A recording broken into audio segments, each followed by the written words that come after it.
always older black folks saying that I should cut my locks, which are extremely beautiful if I do say so myself. It's all because older black folks were brainwashed and conditioned into being good little Negroes for the white folks. Back in the time of physical slavery, did you notice I said physical? But slave owners would cut the locks off of black men because it signified wisdom. You always went to your elders for wisdom, so the longer your locks were, it signified how wise you were. It was a sign saying there are no wise men amongst you, and we all know that wisdom is power, so it's also saying, hey, I hold the power as well. When white folks see the locks, they see a black person acknowledging their power. When older black folks see the locks, they see someone making themselves a threat. Remember I said wisdom is power, and the longer your locks were, the wiser you were thought to be. Remember slaves were killed for trying to even read and gain knowledge. That same PTSD has been passed down, making your grandma say, boy, cut your hair, you look crazy. These locks will never be cut because I know myself and I know history.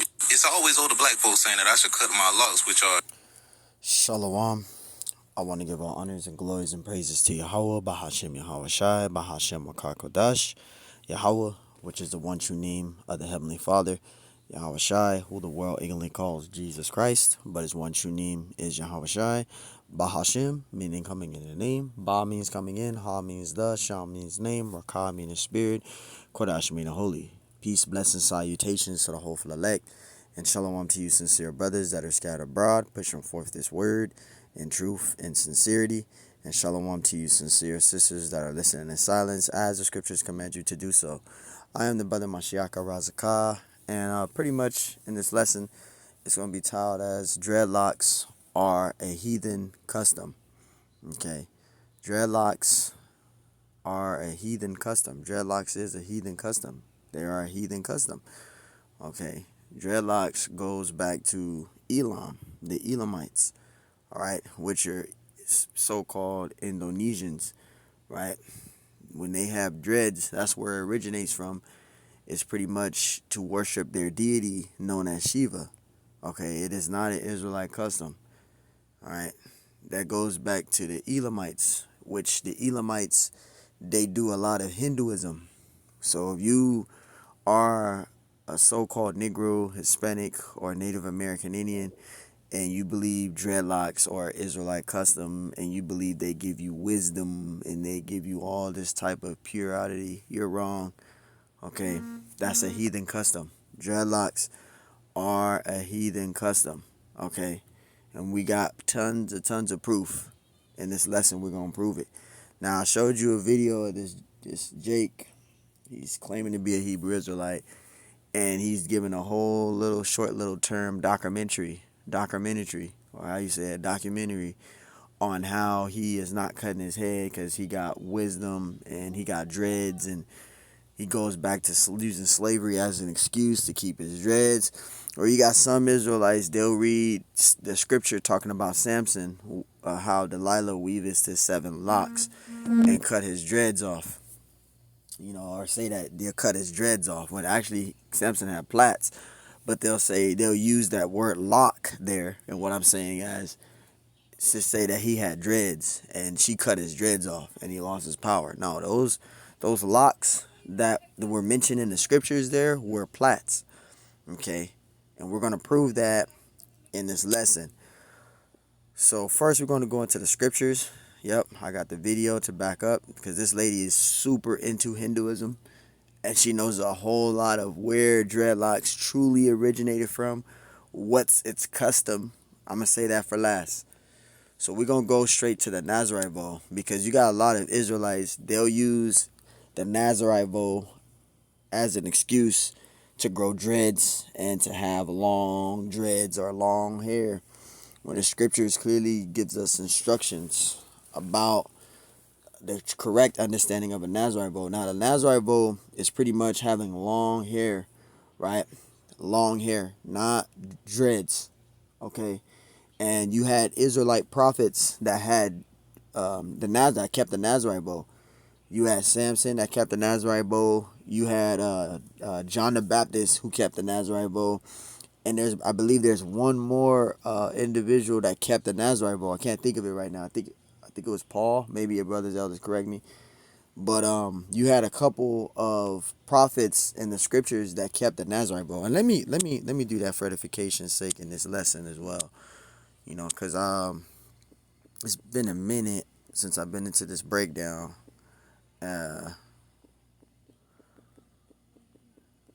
kept the Nazarite vow, right? I just want to make sure I'm right.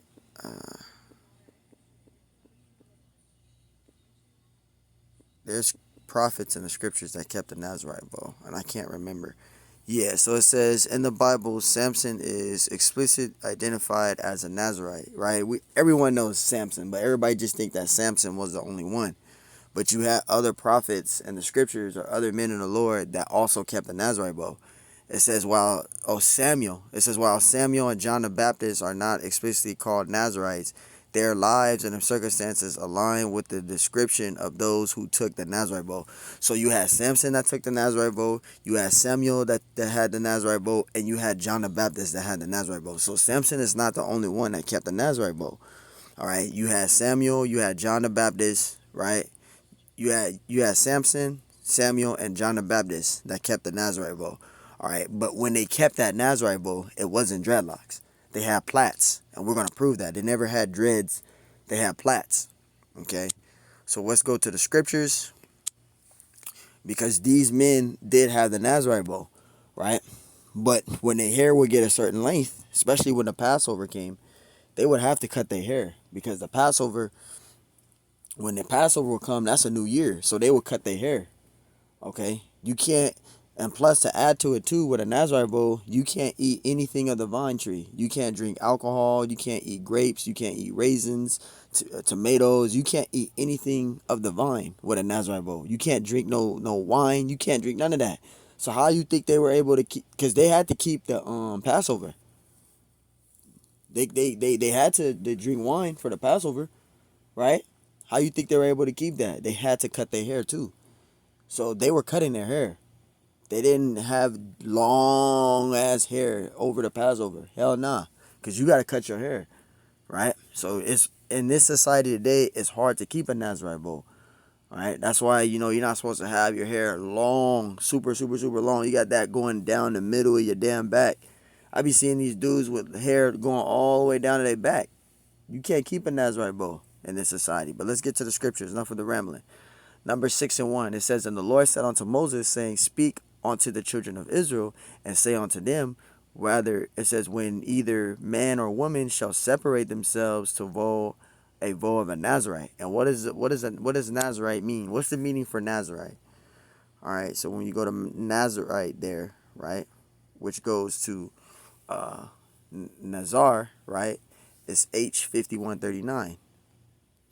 Strong's H5139. Nazir. Nazar. It's actually Nazar. It says consecrated or devoted one. Nazarite. Consecrated one, devote, Nazarite, untrimmed vine. Right. So that word Nazarite, it means to be consecrated. Right. And when you look up for consecrate, we just gonna look it up. Right.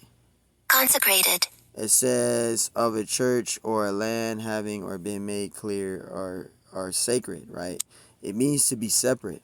That's what Nazarite means, right? So that word Nazarite goes into H5039, which is Nazar, right? Which means consecrated or devoted one. Nazarite, it means consecrate, which means to be separate. And you see that's right here. When you read, it says Nazar, or it says Nazir, but it's Nazar. H5144, separate, consecrated as a prince, a Nazarite, hence figuratively from the letter of an unpruned vine, right? Like an unshorn Nazarite, right? By a false alteration with Nazareth, which separate, vine, undress. So that word Nazarite, it means to be separate, okay? So that's what a Nazarite is. It means to be separate. And it says Numbers 6:1. It says, And the Lord spake unto Moses, saying, Speak unto the children of Israel, and say unto them, when either man or woman shall separate themselves to vow a vow of a Nazarite. So that word Nazarite goes into the Hebrew word H5144, right? Which means consecrate, which means to be separate. Right? It says to separate themselves unto the Lord. So keeping a Nazarite vow is very spiritual with the Lord. Okay, keeping a Nazarite vow is. Verse 3, it says, He shall separate himself from wine and strong drink. So with a Nazarite vow, you can't drink any wine. You can't eat tomatoes, grapes. You can't eat anything of the vine tree with a Nazarite vow. And a lot of you guys are eating spaghetti that got tomatoes in it. You're not supposed to eat any of that stuff. I'm just giving, roughly paraphrasing with some examples. You guys are eating spaghetti. You can't, if you keep a Nazarite vow, you can't eat no spaghetti. Spaghetti got all types of tomato sauce and stuff in it. You're not supposed to eat anything of the vine. It's hard to keep a Nazarite vow, right? And it says, ye shall separate himself from wine and strong drink, and shall drink no vinegar of wine, right? Or vine or vinegar of strong drink. Neither shall ye drink any liquor of grapes, or eat moist grapes or dried. So you can't eat anything of the vine tree. Tomatoes, grapes, raisins. You can't eat anything of the vine tree. It says, all the days of his separation shall he eat nothing that is made of the vine tree. So you can't eat anything of the vine tree. This is verse 4. It says, all the days of his separation shall he eat nothing that is made of the vine tree. So you can't eat anything of the vine tree. You can't drink wine, any of that. So when the Passover came, how do you think they were able to do that? They had to cut their hair. They couldn't keep a Nazarite vow. They had to cut their hair every year, because every year is a Passover. So they had to cut their hair to be able to keep the Passover. Because with a Nazarite vow, your hair is supposed to be long, right? You're supposed to keep your hair long, but they had to cut their hair for the Passover. They couldn't have long hair on the Passover because they had to drink wine. So how was they able to keep it? They had to cut their hair every year. So, you guys out there that's claiming that you keeping a Nazarite vow and you got long hair, you got dreads, right? Using dreads, which dreads is not even a Nazarite vow. Even if dreads were a Nazarite vow and were Israelite custom, you wouldn't be able to keep it. You have to cut your hair. You can't keep the Passover with your hair long. And you wouldn't even be able to keep the Nazarite vow because you have to drink wine. How are you going to be able to keep that? So you can't keep a Nazarite vow. A Nazarite vow ain't dreads anyway. It's actually plaits. They would plait their hair up and keep their hair long, right? But you can't keep a Nazarite vow in this society today, right? It says, all the days of his separation shall he eat nothing that is made of the vine tree, from the kernels even to the husk, right? Talking about the skin of it, right? You can't eat that. You can't eat anything of the vine tree. It's talking about the grapes, the raisin, right? The kernels, right? Talking about the seeds of it, and the husks, which is the skin of the grapes, the vine tree, the vine. You can't eat grapes, tomatoes. You can't eat that. You wouldn't even be able to eat the kernel, which is this talking about the seeds of it and the skin of it. You wouldn't be able to eat that with a Nazarite vow. Grapes, period. The skin of it, the kernels, the seeds of it, you wouldn't be able to eat it because you can't with a Nazarite vow. Verse 5, it says, all the days of the vow of his separation, there shall no razor come upon his head, right? But when the Passover comes, that Jake will have to cut his hair though, because he has to keep the Passover. You can't drink wine with a Nazarite vow, so that person will have to cut their hair, right? Even though it says thou shalt not put a razor upon his head, but he got to keep the Passover, so that individual will have to cut his hair. So with a Nazarite vow, you got to cut your hair. You have to cut your hair every year, because once the Passover comes, they got to cut their hair. They have to cut their hair every year. All right? So, just giving a heads up for that. It says, all the days of the vow of his separation, there shall no razor come upon his head until the days be fulfilled, right? Because the Passover, I'm just using the Passover as an example. The Passover is the first month of the year, right? The month of Abib, the first month of the year, which is the springtime. That's when the Passover comes in. So that Jake will have to cut his hair. Because you can't, with a Nazarite vow, you can't, remember, we just read, you can't drink anything you can't drink wine, liquor, you can't drink any of that. You can't eat raisins, grapes, tomatoes. You can't eat anything of the vine tree. So how would you keep the Passover? Even on the Passover, we drink wine on the Passover. How was they able to keep that? They had to cut their hair. All right. It says in the which he separated himself unto the Lord, he shall be holy and shall let the locks of his head grow. Now you got Jakes that will read this scripture here and say, see, Samson had dreadlocks. But no, that's not what it's talking about. It's not talking about dreads here, which we're going to prove in a minute about that word locks there. Because that word locks, it goes into the meaning of the word plait, braid, plaits. So Samson had plaits. Samuel had plaits. John the Baptist had plaits when they kept the Nazarite vow. They all had braids, right? Samson had cornrows. He had braids. They didn't have dreads, Just example, just grab one dread itself, one dreadlock, one dread itself, one simple dread. You can't braid that. But a plait, one plait itself, just one little separation plait on your head. If you got plaits in your head, grab one simple plait. That's a braid. You can unlock that braid. You can get a comb and comb through that braid, and you'll have your hair. A dread, you can't. You could comb through it, but it's gonna take hella fucking out. It might take just for if you got long ass dreads. I had that damn custom before. To take that one dread out, that's gonna take weeks. When a plait, that can take just a couple of minutes. But one dread, you have to use hella detangler just to take one dread out. That's gonna take forever. So you will have to cut that fucking dread. Literally, you have to cut that dread. But a plait, you don't have to cut it out. You can just use a comb and comb through that braid, unlocking it. Because when you braid a plait, you're locking it. That's why it says a lock. Because with a braid, you can lock it, and you can use a comb to unlock that braid. But one simple dread, you can't unlock it. You have to comb it, literally comb at it, use detangler, or you will have to cut it. So a dread lock is a heathen custom. It's not an Israelite custom, and we're gonna prove it. All right. It says, "Let the locks of his head grow." Verse 6.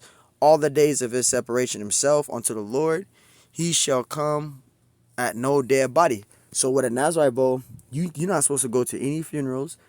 You can't go around any dead bodies with a Nazarite bow. You can't do any of that. So that's a lot to try to keep. Just as an example, you can't eat no tomatoes, grapes, raisins, right?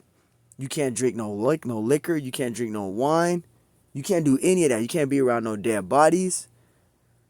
That's a lot. That's a lot to try to do just within itself with a Nazarite vow. It says all the days that he separated himself unto the Lord. It says he shall come at no dead body. You can't be around no dead bodies. Verse 7. It says he shall not make himself unclean for his father or for his mother or for his brother or for his sister when they die. So that means if any of these siblings of yours pass away, you wouldn't even be able to go to the funeral. You can't. You can't be around no dead bodies. Right? And it says because the consecration of his power is upon his head. So you can't be around any dead bodies. You wouldn't even be able to go to the funeral. Because you keeping a Nazarite bow. So you're not going to be able to keep a Nazarite bow. It says all the days of his separation is holy to the Lord. Verse 9. If any man die very suddenly by him and have defiled the head of his consecration, it says then shall he shave his head, right, in the day of his cleansing, right, on the seventh day shall he shave it, right. So look at it. It says if any man die verily suddenly by him, that person that is keeping a Nazarite vow, and have defiled the head of his consecration, right, being around somebody that's dead or any of that, let's look at the scriptures say, then he shall shave his head in the day of his cleansing. So if someone died next to you and you had dreads, not dreads, plaits, right? Or if I'll just use that for example, you saying you got dreads and dreads is Nazarite vow, just as an example, which is not, right? And somebody dies, right?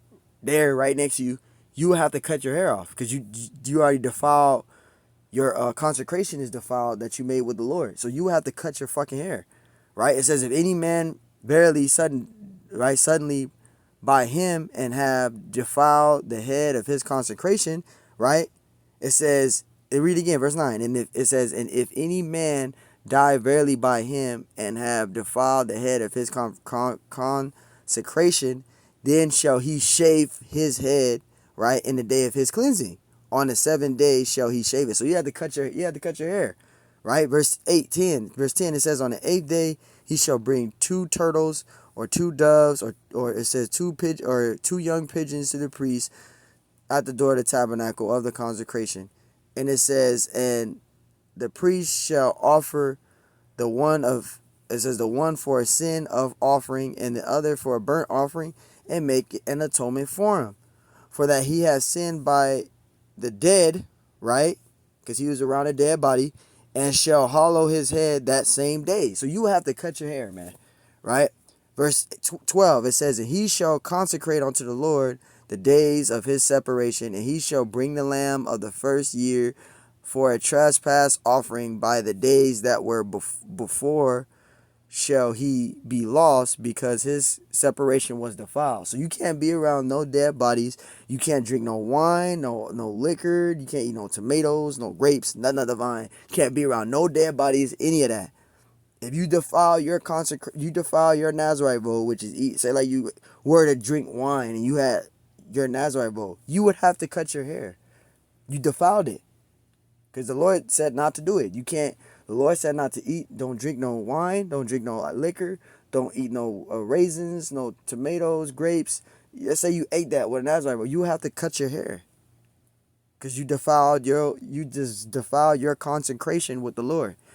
Verse 13, it says in this the law of a Nazarite, when the days of his separation are fulfilled, he shall be brought unto the door of the tabernacle. So it says, say he completed his Nazarite vow, right? He shall be brought unto the door of the tabernacle of his consecration, of his congregation, and he shall offer unto the Lord one he lamb of the first year without blemish for a burning offering, and one all lamb for the first year without blemish for a sin offering, and one ram without blemish for the peace offerings. Verse 15, it says, in a basket of unleavened bread, cakes of fine flour mingled with oil, and wafers of unleavened bread anointed with oil, and their meat offering and their drink offerings. Verse 16, and the priest shall bring them before the Lord, and shall offer his sin offering and his burnt offering. Verse 17, and he shall offer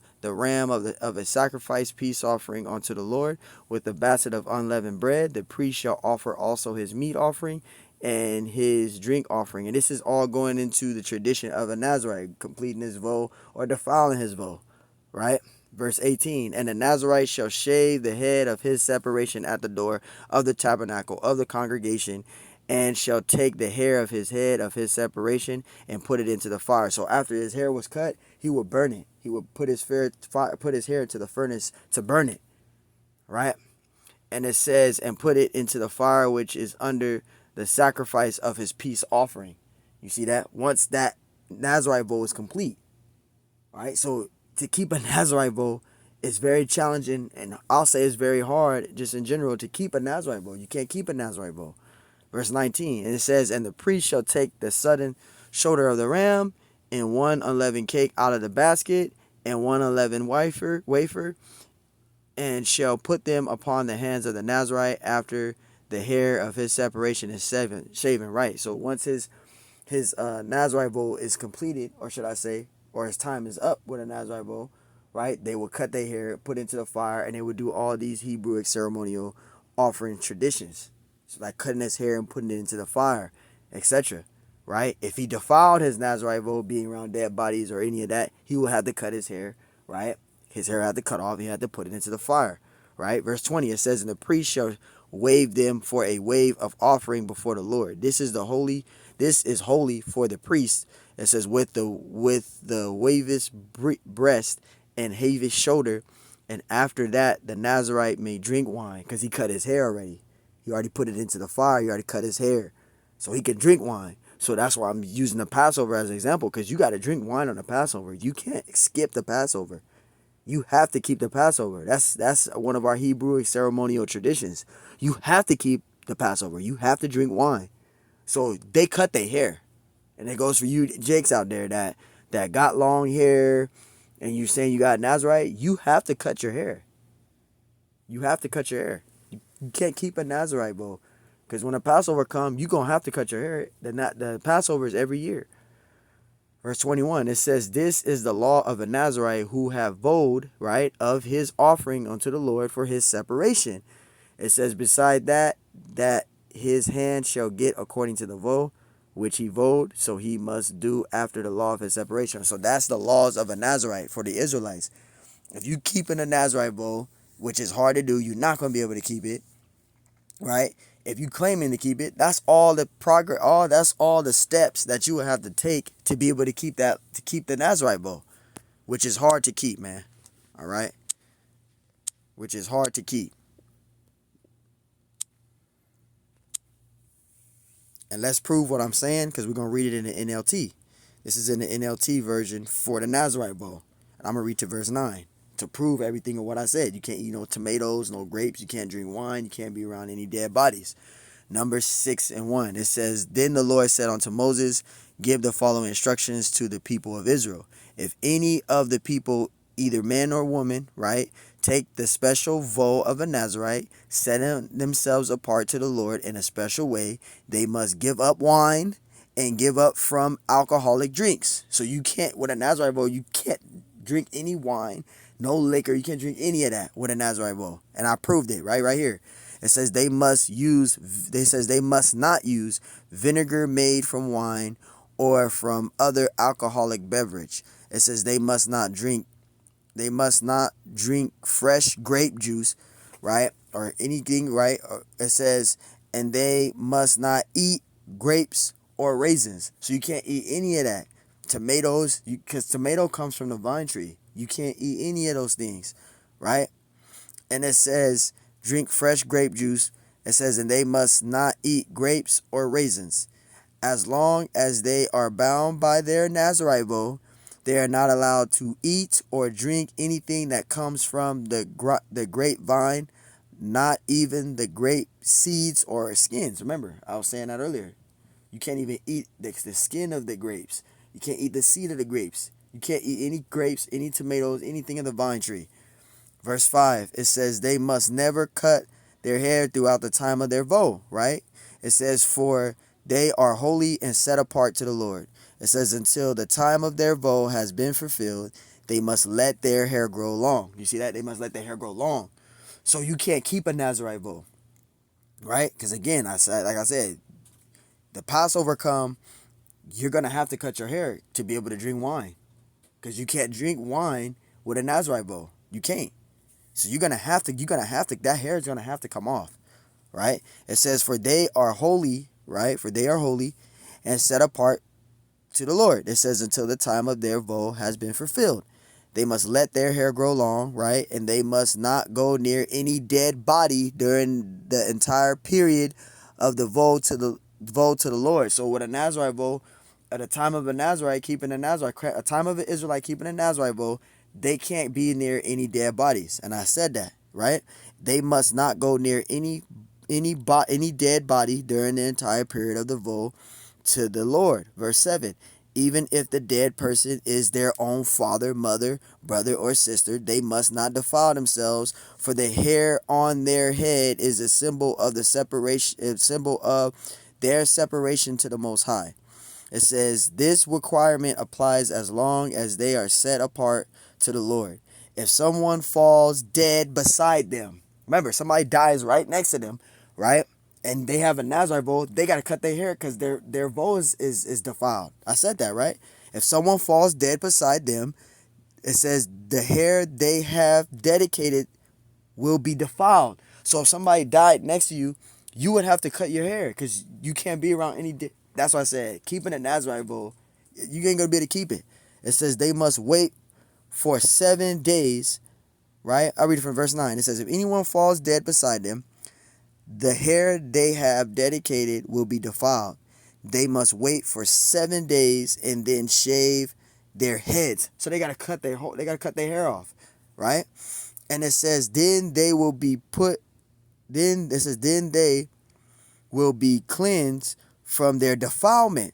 On the 8th day, they must bring 2 turtle doves or 2 pigeons to the priest at the entrance of the tabernacle, right? I said I started at verse 9. So I proved to you, I told you.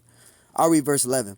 It says, the priest will offer one of the birds for a sin offering, right? And the other for a burnt offering. In this way, he will purify them from the guilt they incurred through contact with the dead body.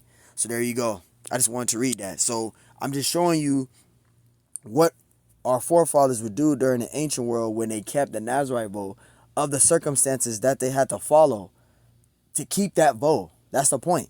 Now, the point that I'm going to prove now is I'm going to go into the meaning of the word locks there in Judges 16:13. Because now we already done justified what a Nazarite vow is. Now we're going to prove what what truly was a Nazarite vow. Was it having dreadlocks or was it having braids, plaits? That's my point. So we're gonna read this. I'm gonna go in a blue letter and get it, and we're gonna go into the meaning of that word plait there, and it's gonna say a braid or a plait. It's not gonna say a dreadlock. It's not gonna say dreads. It's gonna say plait or braid. So let's get it. Genesis 16:13, and Delilah. This is going into Samson now, right? This is what Delilah did to Samson. It says Judges 16:13. It says, and if you don't know who Delilah was, Delilah, she was a Philistine. She was a Philistine woman. All right, she was a Philistine woman. She was a Hamite. All right, because the Philistines, those are Hamites. She was a Hamite woman, right? It says Judges 16:13, and Delilah said unto Samson, hitherto thou hast mocked me and told me lies. It says, tell me wherewith thou mightest be bound. And he said, see, because this is when he told her that the strength was in his hair. And he told her his secret. My strength is in my hair. So if I cut my hair, I'm going to get weak. And she took the 7 plaits of his braids and she cut him. And he became weak, right? And it says, tell me where thou mightest be bound. And he said unto her, if thou wavest the 7 locks of my head with the web. You see that? So the 7 locks is talking about plaits, his 7 plaits. 7, just think about it. Why would Samson have 7 big ass locks in his head, dreadlocks in his head? That wouldn't look right. 7 big ass locks in his head. No, it was talking about braids, plaits, right? So let's prove that, because I'm saying it in this lesson. Let's go to Judges, was it 16 and 13, right? And we read it already. Bear with me. We read it already. Let me go back. Judges 16, 13, because we read it already, right? So when you go into the meaning of that word locks there, right? Let's get it. 7 locks. It goes into the Hebrew word of malapa, right? Malafa. Strong's H 4253. Machlafoth. Machlafoth. Machlafoth, right? And it says braid, lock, plait, which is that lock there is still talking about plaits, because you can lock a plait and you can unlock it. You can braid it. When you braid hair, you locking it. When you taking the braid out, you're unlocking it. You can't do that with one dread. Once you lock that dread, it's locked. You either got to cut it, you could try to take it out, but it's going to take you a long time just to take that one dread out. It's going to take a long time. So it's not talking about Samson having dreads. It was talking about him having braids, plaits. Braid, lock, plait, right, of hair. So it was talking about him having plaits. All right? Now, when you go into the meaning of that word plait there, you go into the etymology of plait, it says plait. It says to fold, gather in pleats, double in narrow strips. Also to braid or weave. You see that? So Samson had plaits. He had braids, plaits. He didn't have dreads. Okay? He didn't have dreads. That's something that Esau lied about. He never had dreads. Samuel kept a Nazarite vow. Samson kept a Nazarite vow. Samuel kept a Nazarite vow. And John the Baptist kept a Nazarite vow. They all kept the Nazarite vow. And they had braids. They had plaits. They had braids. They didn't have no damn dreads. All right, they didn't have dreads. All right, so there you go, man. And we're gonna give you an example of what a plait look like, right? Just for verbatim.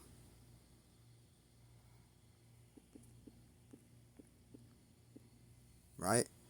So this is what Samson had. He had plaits, right? He had plaits. These are plaits. That's what he had. He didn't have no damn dreads. He had plaits. All right? So this is what it looked like, what he had. Here it is right here. This is a perfect example of what Samson had. He had plaits. All right? He didn't have no damn dreadlocks, 7 big ass dreads. No. He had plaits, man. See? He had plaits. Let me see if I can get some more. Right? Let me see what I guess I can get. This is perfect. See that? This is what Samson had. Plaits, braids. Plaits, braids, man. Plaits, braids. This is what Samson had. He didn't have no damn dreadlocks. He had plaits. Alright, so now we done proved it. We done summed it all up. Let's go to the video. And this woman right here is going to go straight into where dreadlocks originated from, what's its custom, what it represents, when they have dreads, who they worship, all of that. So let's get it.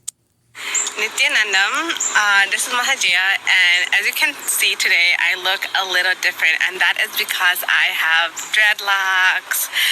And I actually want to talk to you about dreadlocks and where they originated, and actually the spiritual significance of dreadlocks, or as in India, as they call them, Shiva Jattas. So dreadlocks actually originated in India. You know, Shiva is the first being ever to wear dreadlocks. And you know, out in the West, a lot of people, when they see dreadlocks, they think of Jamaicans, they think of the country Jamaica, or they think of you know, the music icon Bob Marley.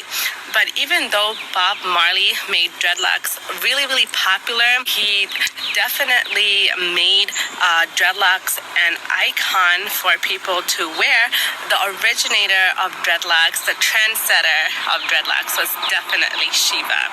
So I actually want to explain the significance of Jattas and, like, you know, why we have them and their spiritual significance. So when we have Jattas, right, and actually dreadlocks is in the agamas.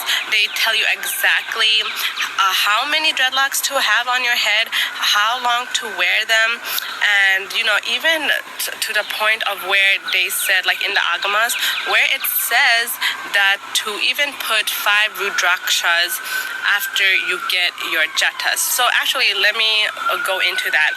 So in the agamas, it says that you can have like a number of jattas, starting with 5, 11, 13, 26, 28, 36, 50, and then 82. So those are the number amount. I actually got 50. And then the length is supposed to be to your Swadhisthana chakra. The reason for that is, like, you know, the longer your hair is, it actually is strengthening your nervous system. And not only that, but in the agamas, it also said to wear 5 rudrakshas in your dreads, which I am doing. Like, this is one, and I have like 5. So I don't want to keep it long, but there you go, man. It is not an Israelite custom. The East Indians, right? The Elamites, the East Indians, that's their custom, and it represents Shiva. So if you got dreads, man, you better cut them bitches off. You better kiss them suckers goodbye, because that is not an Israelite custom. It has nothing to do with being an Israelite. That is a heathen custom. We went into the meaning of the word. We gave you documentation proving it with this video here. We also went into the scriptures. We even got the meaning of the word plat. I even showed you pictures. So, I mean, you guys can do a video. You guys can comment below and give your opinion and say what you want to say about dreads. Dreadlocks is a heathen custom. It is not an Israelite custom. And it's funny because you got a lot of jakes that's new. They may be being in truth for like a couple of months or whatever. And when you mention them, they come into this thing with dreadlocks. They come into this truth with dreads, and they think that, Samson had dreads. No, he didn't have dreads. He had plaits, man. He had plaits. He had braids. He didn't have no damn dreads, man. Dreadlocks is a heathen custom. Okay? It has nothing to do with the Lord. It has no type of bond with the Lord whatsoever, man. So, hey, man, we proved it. So this dude right here, I'm just using him as an example because he's one of these jakes that come into the truth and have dreads, and you know, he wants to keep his dreads, so they'll find an excuse. Well, I'm keeping a Nazarite vow. Samson had dreads. Samson did not have no damn dreads. He didn't. You know. And Jake, they don't want to get it. They want to find a way to keep doing what they want to do. Go ahead. But we letting you know in this lesson that dreadlocks is not an Israelite custom. It's not. So, hey, Lord willing, this lesson is edifying. On to the next one. Shalom.